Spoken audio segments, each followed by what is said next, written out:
ನಿಮ್ಮ favourite serials ಈಗ ಟಿವಿಗಿಂತ ಮುಂಚೆ ಸನ್ ನೆಕ್ಸ್ಟ್ ಆಪ್ ನಲ್ಲಿ ಜಾಲಿಯಾಗಿ ಎಲ್ಲರಿಗಿಂತ ಮುಂಚೆ ನೋಡಿ. ಈಗಲೇ ಸನ್ ನೆಕ್ಸ್ಟ್ ಆಪ್ ಡೌನ್ಲೋಡ್ ಮಾಡಿ ಮತ್ತು ಸಬ್ಸ್ಕ್ರೈಬ್ ಮಾಡ್ಕೊಳ್ಳಿ. ನೀನ್ ತಪ್ಪು ಮಾಡ್ತಾ ಇದೆಯಮ್ಮ. ನಾವು ಯಾವುದೇ ಕೆಲಸಕ್ಕೂ ಕೈ ಹಾಕಿದಾಗ ಅದು ಪೂರ್ತಿ ಆಗೋವರೆಗೂ ಯಾವುದಕ್ಕೂ ತಲೆ ಕೆಡಿಸ್ಕೋಬಾರ್ದು. ನೀನ್ ಇದ್ದಕ್ಕಿದ್ದ ಹಾಗೆ ನಿನ್ನ ಸೀಮಂತದ ಕಾರ್ಯಕ್ರಮನ 9ನೇ ತಿಂಗಳಿಗೆ ಮಾಡೋಣ ಅಂತ ಹೇಳ್ತಿದ್ಯಲ್ಲ, ಇದ್ಯಾಕೋ ನನಗೆ ಸರಿ ಅನಿಸ್ತಾ ಇಲ್ಲ.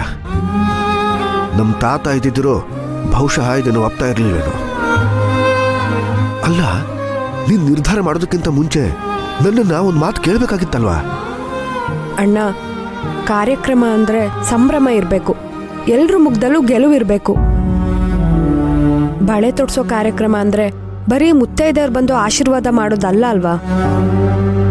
ಮನೆ ಮಂದಿ ಎಲ್ಲ ಯಾವುದೇ ತಂಟೆ ತಕರಾರಿಲ್ದೆ ಸಂತೋಷದಿಂದ ಕಾಲ ಕಳಿಬೇಕು. ಈಗ ಮನೇಲಿ ಅಂತ ವಾತಾವರಣ ಇದೆಯಾ? ನೀನೇ ಹೇಳು.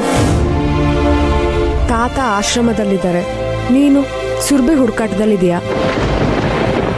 ಇನ್ನು ಬೇರೆಯವರಿಗೆಲ್ಲ ಅವ್ರದ್ದೇ ಆದ ಟೆನ್ಷನ್ ಇದೆ. ಅದಕ್ಕೆ ಇಂಥ ಸಮಯದಲ್ಲಿ ಈ ಕಾರ್ಯಕ್ರಮ ಮಾಡೋದು ಬೇಡ ಅಂತ ನನಗನ್ನಿಸ್ತು. ಅದಕ್ಕೆ ಈ ನಿರ್ಧಾರ ತಗೊಂಡೆ. ಒಂದ್ ನಿಮಿಷ ಇರೇ ಅಣ್ಣ, ನಿನಗ್ ಪದ್ಮಿನಿ ಸೀಮಂತ ಪೋಸ್ಟ್ಪೋನ್ ಆಗ್ತಿದೆ ಅನ್ನೋದ್ರ ಬಗ್ಗೆ ಟೆನ್ಷನ್ ಇದೆ ಬಿಟ್ರೆ, ನಿನ್ ಜೀವನದಲ್ಲಿ ಅತಿ ಅಮೂಲ್ಯವಾದ ಪ್ರೀತಿ ನಿನ್ನಿಂದ ದೂರ ಆಗ್ತಿದೆ ಅನ್ನೋದ್ರ ಬಗ್ಗೆ ಏನಾದ್ರೂ ಯೋಚನೆ ಇದೆಯಾ? ನಿನ್ನ ಏನಾದ್ರೂ ತಿಳ್ಕೊಂಡಿದ್ಯಾ? ಓಹೋ, ಒಂದ್ ನಿಮಿಷ ನೀರ್ ಕುಡಿತೀಯಾ? ಏನು ಬೇಡ. ನೋಡು ರುಕ್ಕು, ನೀನ್ ಚೆನ್ನಾಗಿ ಎಗರಾಡ್ತೀಯ ಅನ್ನೋದು ನನಗೆ ಗೊತ್ತು. ಆದ್ರೆ ಯಾವ ಕಾರಣಕ್ಕೋಸ್ಕರ ಈ ರೀತಿ ಮಾತಿನ ದಾಳಿ ನಡೆಸ್ತಾ ಇದೆಯೋ ನನಗಂತೂ ಗೊತ್ತಾಗ್ತಾ ಇಲ್ಲ. ನಿನ್ನ ಅತ್ತೆ ಜೊತೆ ಮಾತ್ ಬಿಟ್ಟಿದ್ಯಂತೆ, ಸುರ್ಬಿ ನೋಡಿದ್ರು ನೋಡ್ತಾ ಇದ್ದಂಗ ಹೋಗ್ತೀಯಂತೆ. ರುಕ್ಕು, ಅವ್ರ ವಿಚಾರ ಇಟ್ಕೊಂಡು ನನ್ ಜೊತೆ ಜಗಳ ಆಡು ಅಂತ ಅವಳು ಹೇಳಿ ಕಳ್ಸಿದಾಳ? ಎಲ್ಲಾದ್ರೂ ಅವಳೇ ಹೇಳ್ಬೇಕು ಅಂತೇನಿಲ್ಲ ಅಣ್ಣ. ಯಾಕೆ ನನಗೆ ಕಾಣಲ್ವಾ? ಅಲ್ಲ, ನಿನ್ ಮನೆಯವ್ರ ಜೊತೆಗೆ ಹೀಗ್ ಬಿಹೇವ್ ಮಾಡ್ತಾ ಇದ್ರೆ ನಾಳೆ ಈ ಮನೆಯಾಗ ಉಳ್ಕೊಳತ್ತಾ?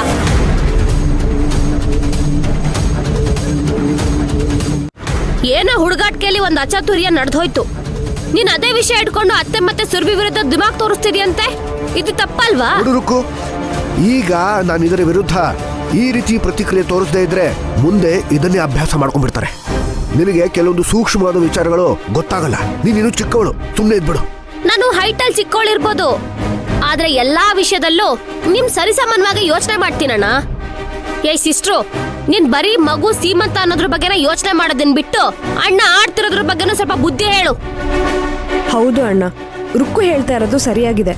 ನೀನ್ ಯಾಕೆ ಈ ವಿಚಾರನ ದೊಡ್ಡದ್ ಮಾಡ್ತಿದ್ಯಾ? ದಯವಿಟ್ಟು ನೀವಿಬ್ರು ಈ ವಿಚಾರದಲ್ಲಿ ತಲೆ ಹಾಕೋಕ್ ಹೋಗ್ಬೇಡಿ. ನಾನು ನಿಮ್ಮಿಬ್ಬರ ಮೇಲೆ ಕೋಪ ಮಾಡ್ಕೊಳ್ಳಲ್ಲ ಅಂತ ಅತ್ತೆಗೂ ಸುರಭಿಗೂ ಚೆನ್ನಾಗಿ ಗೊತ್ತು. ಅದಕ್ಕೆ ನಿನಗೆ ಕೀ ಕೊಟ್ಬಿಟ್ಟು ನನ್ನ ಹತ್ರ ಪಂಚಾಯಿತಿ ಮಾಡೋದಕ್ಕೆ ಕಳಿಸಿದ್ದಾರೆ. ನೋಡೋಣ, ನಂಗೆ ಯಾರು ಬಲವಂತ ಮಾಡಿ ಪೂಸಿ ಹೊಡೆಯೋ ಅವಶ್ಯಕತೆ ಇಲ್ಲ. ನನಗೆ ನೀನ್ ಆಡ್ತಿರೋದು ತುಂಬಾ ಓವರ್ ಆಗಿದೆ ಅಂತ ಅನಿಸ್ತು. ಅದಕ್ಕೆ ನಿನ್ನ ಹತ್ರನೇ ಬಂದು ಕೇಳ್ತಾ ಇದ್ದೀನಿ.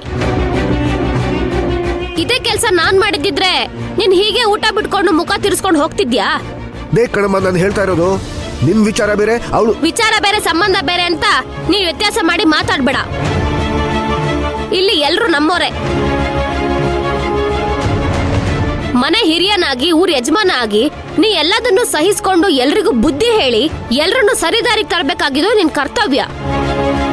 ಮಾತ್ ಬಿಟ್ಟು ಕೂರೋದ್ರಿಂದ ಸಮಸ್ಯೆ ಬಗೆಹರಿಯುತ್ತಾ ಹೇಳು? ಹೌದು ಅಣ್ಣ, ಯಾವುದಕ್ಕೂ ಒಂದ್ಸರಿ ನೀನು ಸುರ್ಬಿ ಹತ್ರ ಮಾತಾಡೋದು ಒಳ್ಳೇದು. ನಿನಗೆ ಸುರ್ಬಿ ಹತ್ರ ಮಾತಾಡೋದಕ್ಕೆ ಸ್ವಾಭಿಮಾನ ಅಡ್ಡ ಬಂದ್ರೆ ಹೇಳು, ನಾನೇ ಒಂದ್ ಮೀಟಿಂಗ್ ಅರೇಂಜ್ ಮಾಡ್ತೀನಿ.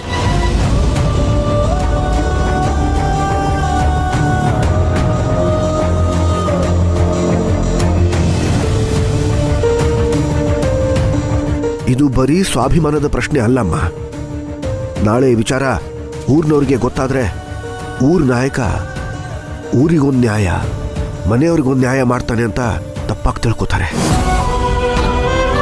ಮೇಲಾಗಿ ಅವರು ಬರೀ ನನ್ನ ಜೊತೆ ಹುಡುಗಾಟ ಆಡಿಲ್ಲ, ಇಡೀ ಊರಿಗೆ ತೊಂದರೆ ಆಗೋ ಹಾಗೆ ನಡ್ಕೊಂಡಿದ್ದಾರೆ. ನಾನು ನಿಮ್ಮಿಬ್ಬರ ಮೇಲೆ ತುಂಬಾ ಪ್ರೀತಿ ಇಟ್ಕೊಂಡಿದ್ದೆ. ಅದಕ್ಕೆ ನೀನು ನನ್ನ ಅವರ ನಡುವೆ ಸೇತುವೆ ಆಗ್ತೀನಿ ಅಂತ ಏನಾದರೂ ಬಂದಿದ್ದಿದ್ರೆ ಖಂಡಿತ ಆ ನಿರ್ಧಾರನ ಬದಲಾಯಿಸ್ಕೊಂಡ್ಬಿಡು. ನೀವು ಈ ವಿಚಾರದಲ್ಲಿ ನಾನು ಬಗ್ಬೇಕು ಅಂತ ಹೀಗೆ ಬಲವಂತ ಮಾಡ್ತಾ ಇದ್ರೆ ನಾನು ನಿಮ್ ಜೊತೆನೂ ಮಾತು ಬಿಡಬೇಕಾಗತ್ತೆ, ಹುಷಾರು.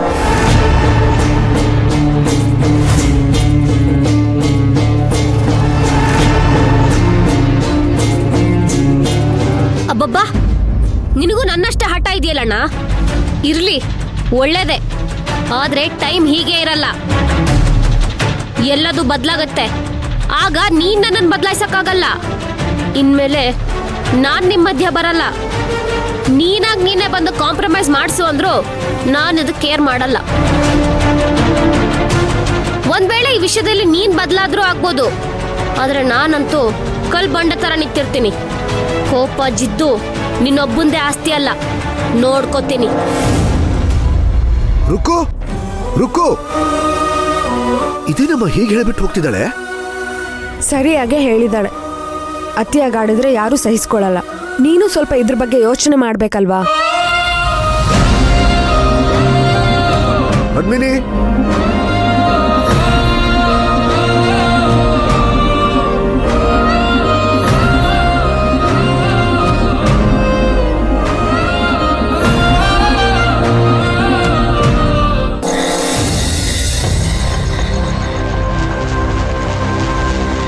ಹಾಯ್ ಅತ್ತೆ. ಅರೆ, ಇದೇ ಕೋಪ ಮಾಡ್ಕೊಂಡಿದ್ದೀರಾ? ನಾನು ನಿಮ್ಮನ್ನ ಅತ್ತೆ ಅಂತ ಕರಿತಿರೋದು ನಿಮ್ಗೆ ನೋವು ಆಗ್ತಾ ಇದೆಯಾ? ಏನ್ ಮಾಡೋದತ್ತೆ, ಶಿವಾನಿ ನನ್ನನ್ನು ಇಷ್ಟಪಟ್ಬಿಟ್ಲು. ಬದುಕಿದ್ರು ನಿನ್ ಜೊತೆನೆ, ಸತ್ರು ನಿನ್ ಜೊತೆನೆ ಅಂತ ಹಠ ಮಾಡಿಬಿಟ್ಲು. ನನಗೂ ಮೊದಲು ಇದ್ಯಾಕೋ ಅತಿ ಆಯಿತು ಅಂತ ಅನಿಸ್ತಾ ಇತ್ತು. ಆಮೇಲೆ ಶಿವಾನಿ ನಮಗೋಸ್ಕರ ಎಷ್ಟೆಲ್ಲ ಒಳ್ಳೆ ಕೆಲಸ ಮಾಡಿದಾಳೆ ಅಂತ ಮನವರಿಕೆ ಆಯಿತು. ನಾವು ಮದುವೆ ಆದರೆ ಎರಡೂ ಕುಟುಂಬದವರು ದ್ವೇಷ ಮರೆತು ಒಂದಾಗ್ತಾರೆ ಅಂತ ನಾನು ಶಿವಾನಿನ ಇಷ್ಟಪಡೋದಕ್ಕೆ ಶುರು ಮಾಡಿಬಿಟ್ಟೆ ಅತ್ತೆ. ಅವಳ ಪ್ರೀತಿಲಿ ಬಿದ್ದ ಮೇಲೆ ಗೊತ್ತಾಯಿತು ನಾನು ಎಂಥ ಅದೃಷ್ಟವಂತ ಅಂತ. ಇಂಥ ಮಗಳನ್ನು ಹೆತ್ತಿರೋದಕ್ಕೆ ನಿಮಗೆ ಥ್ಯಾಂಕ್ಸ್ ಹೇಳಬೇಕು ಅಂತ. ಶಿವಾನಿನ ಮದುವೆ ಆದಮೇಲೆ ಗೊತ್ತಾಯಿತು ಶಿವಾನಿ ಹುಟ್ಟಿರೋದೇ ನನಗೋಸ್ಕರ ಅಂತ. ನನಗೆ ಶಿವಾನಿ ಅಂತಂದರೆ ತುಂಬಾ ಇಷ್ಟ ಅತ್ತೆ. ನೋಡಿ, ನೀವು ಈ ಥರ ಕೋಪ ಮಾಡಿಕೊಂಡ್ರೆ ಚೆನ್ನಾಗಿರಲ್ಲ ಅತ್ತೆ. ನಿಮ್ಮ ಆಶೀರ್ವಾದ ನಮಗೆ ಬೇಕು ಅತ್ತೆ. ಒಂದು ತಿಳ್ಕೊಳ್ಳಿ, ಶಿವಾನಿ ಮತ್ತೆ ನಿಮ್ಮ ಮಗಳಾಗಿ ಹುಡ್ತಾಳೋ ಇಲ್ವೋ ನನಗೆ ಗೊತ್ತಿಲ್ಲ, ಆದರೆ 7 ಜನ್ಮಕ್ಕೂ ನಾನೇ ನಿಮ್ಮ ಅಳಿಯನಾಗಿ ಬರ್ತೀನಿ. ಇದು ನನ್ನ ಕಡೆಯಿಂದ ಪ್ರಾಮಿಸ್ ಅತ್ತೆ. ಅತ್ತೆ, ಪ್ರಾಮಿಸ್ ಪ್ರಾಮಿಸ್ ಅತ್ತೆ. ಅತ್ತೆ, ಶಿವಾನಿ ನನಗೋಸ್ಕರನೇ ಹುಟ್ಟಿರೋದು ಅತ್ತೆ. ಅತ್ತೆ, ನಾನೆಂಥ ಅದೃಷ್ಟವಂತ. ಇಲ್ಲ ಇಲ್ಲ ಇಲ್ಲ ಇಲ್ಲ ಇಲ್ಲ ಇಲ್ಲ ಇಲ್ಲ ಇಲ್ಲ ಇಲ್ಲ ಇಲ್ಲ. ಯಾಕೆ ಈಗ ಬೆಚ್ಚ ಬೀಳ್ತಾ ಇದೆಯಾ? ಏನಾಯ್ತು? ಇಲ್ಲಿ ಸೂರ್ಯ, ಸೂರ್ಯ ಇಲ್ಲಿ. ಏ ನೋಡೆ, ಇದು ನಮ್ಮನೆ ಕಣೆ, ಇದು ನಮ್ ರೂಮು. ನಾನ್ ನಿನ್ ಗಂಡ, ಇಲ್ಲಿ ಯಾರು ಇಲ್ಲ. ಸಮಾಧಾನ ಮಾಡ್ಕೋ.